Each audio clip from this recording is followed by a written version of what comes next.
Welkom by hierdie leereenheid oor politieke deelname. Vandag gaan ons referendums en inisiatiewe sleutelinstrumente van direkte demokrasie ondersoek. Referendums is direkte stemme deur die kiesers aan spesifieke vrae, dikwels met betrekking tot voorgestelde wette of grondwetlike wysigings.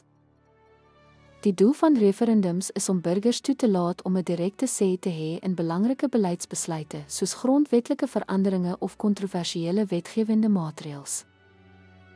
Voorbeelde van referendums sluit in stemmings oor e-lidmaatskap en die wettiging van huwelike van dieselfde geslag.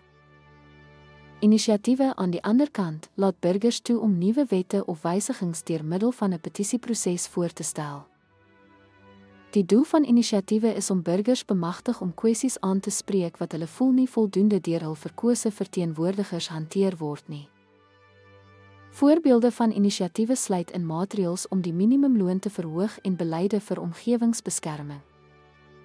Ten slotte, referendums en inisiatiewe is noodsaaklike instrumente van direkte demokrasie wat burgers in staat stel om beleidsuitkomste te beïnvloed en aan regering deel te neem. Dankie vir u aandag.